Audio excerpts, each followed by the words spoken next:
मेरा शत नमन। आप सभी को आज के इस पावन पवित्र एवं शुभ अवसर पर आप सभी को हार्दिक शुभकामनाएं। आदरणीय मुख्य अतिथि महोदय, सम्माननीय प्रधानाचार्य महोदय एवं अन्य गणमान्य व्यक्ति, आप सभी का यहाँ पधारने पर मैं हार्दिक स्वागत करती हूँ। मैं आंचल पीएम श्री राजकीय आदर्श वरिष्ठ उत्कृष्टता प्राप्त माध्यमिक विद्यालय सुन्नी की कक्षा 12 की छात्रा हूँ। आज मैं यहाँ पर अपने कुछ विचारों को आप सभी के साथ साझा करने के लिए उपस्थित हुई हूँ कि आंखों में माँ भारती का सम्मान होना चाहिए। आंखों में माँ भारती का सम्मान होना चाहिए। चाहे रहो किसी भी मुल्क में, चाहे रहो किसी भी मुल्क में, दिल में केवल और केवल हिंदुस्तान होना चाहिए, हिंदुस्तान होना चाहिए। 15 अगस्त 1947, जी हाँ, 15 अगस्त 1947 यह सिर्फ एक तारीख नहीं है, यह वह दिन है जब गुलामी की सदियों पुरानी बेड़ियां टूटी, जब हमारे पूर्वजों ने अपने खून, पसीने और आंसुओं की कीमत चुकाकर आजादी का सूरज उगाया था। सोचिए, जरा सोचिए कि वो सुबह कैसी रही होगी जब तिरंगे ने पहली बार खुलकर आसमान में खुलकर सांस ली होगी, जब चारों तरफ केवल एक ही नारा गूंजा, भारत माता की जय, भारत माता की जय, और हमारे तिरंगे ने लहरा लहरा कर कहा कि हाँ अब मैं स्वतंत्र हूँ। गौर से सुनिएगा महोदय, आज हम खुली हवा में सांस लेते हैं, आज हम खुली हवा में सांस लेते हैं, लेकिन वो समय भी था जब हम अपने ही घर में कैदी थे, जब खेत हमारा था, जमीन हमारी थी, उस पर की जाने वाली मेहनत भी हमारी ही थी, लेकिन अनाज पर मोहर अंग्रेजों की लगती थी, अंग्रेजों की लगती थी। जब अपनी भाषा बोलना, अपनी संस्कृति को जीना, अपने सपनों को जीना, अपने सपनों को हकीकत में बदलना भी गुनाह था। और सबसे बड़ा गुनाह पता है क्या था? वो था आजादी शब्द का जुबान पे आ जाना, आजादी शब्द का जुबान पे आ जाना। वो अतीत, वो इतिहास, वो अतीत, वो इतिहास, जलियांवाला बाग, वो दर्दनाक मंजर जहां मासूम बच्चों, बूढ़ों और औरतों को गोलियों से छलनी कर दिया गया।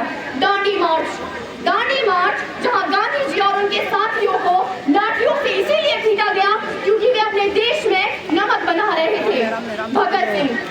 भगत सिंह 23 साल की वो नादान सी उम्र और फांसी के तख्त पर मुस्कुराते हुए चढ़ जाना कि जिस दिन तू शहीद हुआ, जिस दिन तू शहीद हुआ, ना जाने कैसे तेरी माँ सोई होगी, जिस दिन तू शहीद हुआ, ना जाने कैसे तेरी माँ सोई होगी।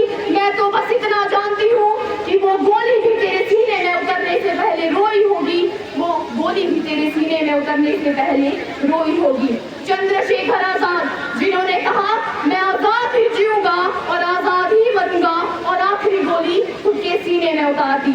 नेताजी सुभाष चंद्र बोस, जिनकी गरज अब भी गूंजती है कि तुम मुझे खून दो, मैं तुम्हें आजादी दूंगा, मैं तुम्हें आजादी दूंगा। और वो लाखों अनाम नायक जिनका नाम इतिहास में कभी दर्ज ही नहीं हुआ उनका नाम कभी इतिहास में दर्ज, लेकिन आज भी भारत की ये धरा उनके नाम से महकती है। स्वतंत्रता सिर्फ और सिर्फ अंग्रेजों से आजादी नहीं है, स्वतंत्रता सिर्फ और सिर्फ अंग्रेजों से राजनीतिक मुक्ति नहीं है, ये हमारे विचारों की स्वतंत्रता है, हमारे सपनों की उड़ान है, हमारे आत्मसम्मान की ढाल है। आजादी का मतलब है हर धर्म, जाति, भाषा के भेदभाव के बावजूद समान अधिकार, अपनी बात कहने की हिम्मत, अपने सपनों को जीने का हक, और सबसे अहम अपने देश की सेवा करने का अवसर। हाँ, आज हम आजाद हैं। क्या हम उस आजादी को समझते हैं? जितना कष्ट, जितना दर्द हमारे पूर्वजों ने सहा, जितनी कीमत हमारे पूर्वजों के लिए इस आजादी की थी, क्या हम लोगों के लिए उतनी है? मान लीजिए कि आज भगत सिंह आपके सामने आकर खड़े हो जाएं और पूछें कि क्या तुमने वो भारत बनाया, क्या तुमने वो भारत बनाया जिसका मैंने सपना देखा था? क्या आप आंखों में आंखें डालकर कह सकते हैं? तो इसका जवाब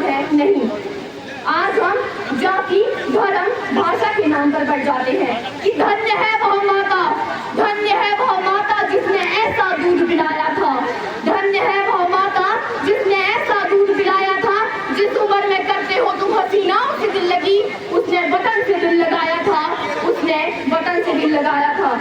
आजादी की रक्षा केवल और केवल बॉर्डर पर खड़े सैनिक नहीं करते, उसकी रक्षा हर एक नागरिक करता है, उसकी रक्षा हर एक नागरिक करता है अपने कर्मों से, अपनी ईमानदारी से। लेकिन आज का ये युवा, आज का उज्जवल भविष्य, हमारा आने वाला उज्जवल भविष्य, आने वाली पीढ़ी क्या कर रही है? केवल और केवल नशा और आवारगी। मैं आपसे पूछती हूँ कि क्या ये नशा और ये आवारगी हमारे देश की सुरक्षा कर सकता है, या ये नशा और आवारगी हमारे देश का विकास कर सकता है? तो इसका जवाब है नहीं। उम्मीदों पर पानी फिरता भारत को दिखता होगा, उम्मीदों पर पानी फिरता भारत को दिखता होगा, जब गांव शहर की गलियों में नशा सरेआम मिटता होगा। जिन्हें माना आने वाला कल जब वही रहे ना होश में, और कमी नजर आती है सबको युवाओं के जोश में। देखो इनमें कुछ कर गुजरने का जोश नहीं है दौड़ता, युवाओं की रगों में अब खून नहीं है दौड़ता। हम भारत के युवा इस देश का भविष्य है, हम वो पीढ़ी है जो भारत को नई ऊंचाइयों पर ले जा सकती है। हमारे पास कलम है, हमारे पास तकनीक है, हमारे पास सपने हैं, और सबसे अहम हमारे पास युवाओं का जोश है। हमें वो भारत बनाना है जहां ना कोई भूखा सोए, ना कोई अनपढ़ रहे, और ऐसा भारत बनाना है जिस देश का युवा छाती ठोक कर कह सके कि जितने आएंगे एक को मारोगे 1000 आएंगे। जिस देश का युवा छाती ठोक के कह सके कि एक को मारोगे 1000 आएंगे। मेरे देश के दीवाने बेशुमार आएंगे, और जब छाएगा मेरे वतन पर गुलामी का अंधेरा, मेरे देश के नौजवान भगत सिंह का लेकर किरदार आएंगे। हिंदू मुस्लिम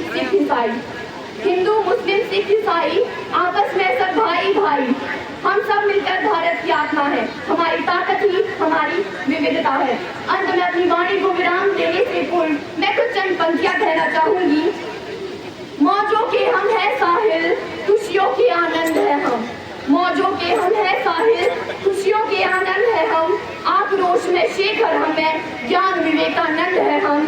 दयानंद के 4 वेद है और कृष्ण की गीता है। पतिव्रता सावित्री और यहाँ की सीता है। अश्व पकड़कर श्री राम का लव कुश भी बन जाते हैं। 5 साल के बच्चे ज्ञानी ध्रुव यहाँ बन जाते हैं। सवा अरब है आबादी, उस देश महान के युवा हो। आंख मिलाओ दुनिया से, तुम हिंदुस्तान के युवा हो। जय हिंद, वंदे मातरम।